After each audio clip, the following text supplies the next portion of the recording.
Hello, we're Charles and Kathleen Connor, and we attend Covenant Texoma in beautiful Sherman, Texas. And we'd like to tell you a little bit about Pocket Change Ministry and how this idea got started. When we lived in California, we were both in the military, and our son Grayson attended Sunday school.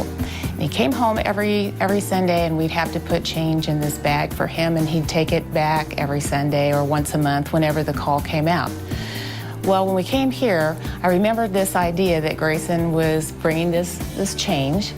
And I thought, what a great idea to raise money for outreach if not only the children would bring in change, but our youth and our adults. And that's actually how this got started.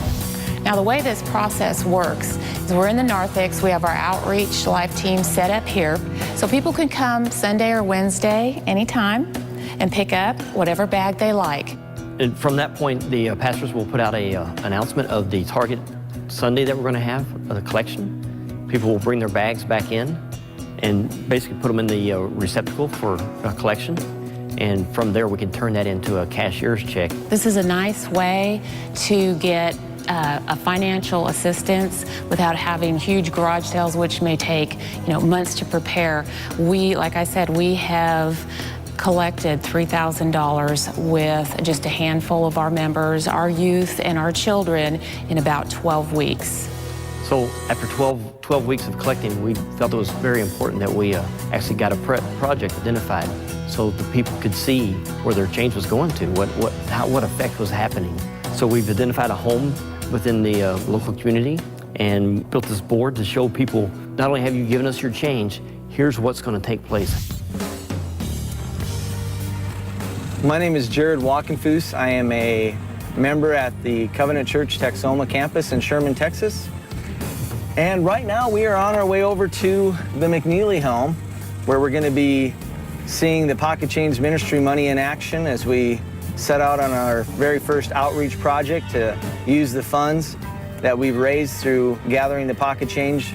And how it came about is Chris and Julie are part of our life team that's an outreach life team. And when we started thinking about what we could do in our community to really impact our community and make a difference, basically, they walked out their front door and said, we've got needs right here in our neighborhood. And we said, great, let's find out what they are and see what we can do. And we began with the McNeelys, John and Nathalie McNeely, and we started to learn a little bit about their story. And Nathalie, she has lupus. Her husband is on disability. So from there, we started looking at their home and saw that it was really in need of some repair. And we thought initially maybe we could just repaint it, but there was extensive damage to the siding, so we said, let's look into seeing what we can do about re-siding the house. So that's what we're going to do. We're going to put some new siding on the home for them, and it's going to be a good thing.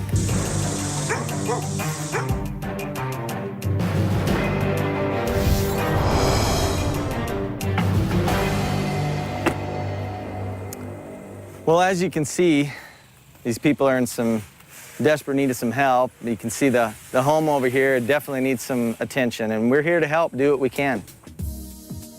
One of the things that we're going to be doing is we're going to be removing a lot of the rotted wood. You notice we've already started, and then from there we're actually needing to scab in some wood behind it to give the siding something to grab to, because this house desperately needs some attention, and we're just happy that we're going to be able to make a big difference. It's going to be quite a transformation. I'm pretty excited about it.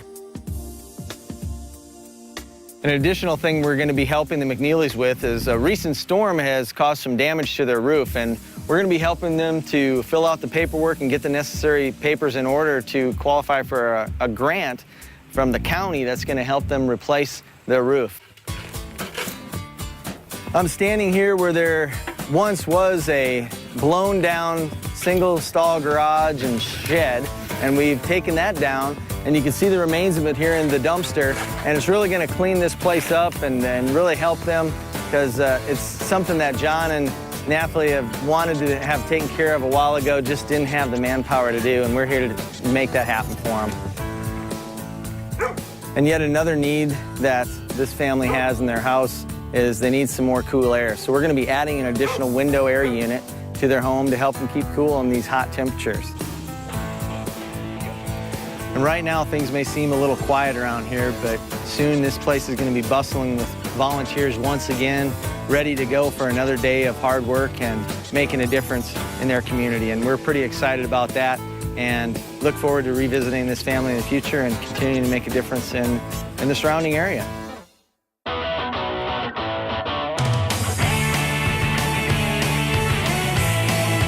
Here we are at the Covenant Cares Project House. You can see all the work going on in the background. We are so excited. All of our volunteers at our church have picked a house to do from collecting change over the last few months, and we are making a tremendous difference in this couple's house.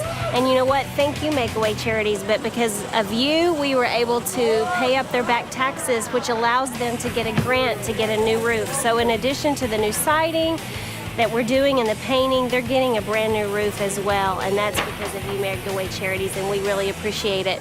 We wanted as a church to start reaching out to the community in a way that was tangible for everybody. And this puts a whole new meaning to being a Christian in the community. We've been overwhelmed since we've started just to see the expression on the McNeely's face. He's been smiling for 2 days now and crying. He's so overwhelmed, and that is heartwarming.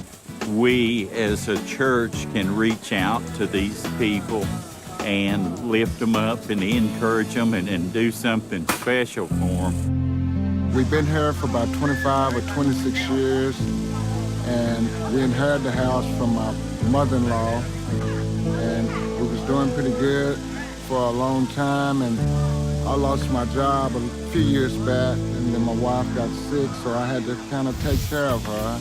You know, we're doing something great for the community, and I wanted to be a part of it. And as much as I've been blessed since I've been coming to Covenant, that I felt that it was my obligation. Well, I think that's what the love of Christ is all about. It's not about just sitting in church and hearing a message. It's about showing and doing and loving.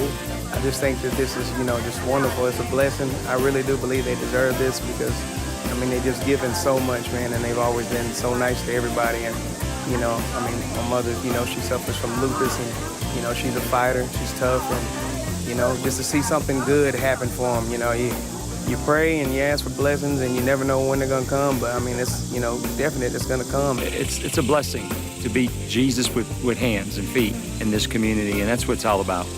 I just think it's an awesome thing to do. Life is so strange, you never know when you're going to need the Lord's help. This is one of the most rewarding things I've ever done. You will heal her in Jesus' mighty name. Jesus said, when you do it for the least of one of these, you've done it also unto me. The more people you bless, the better.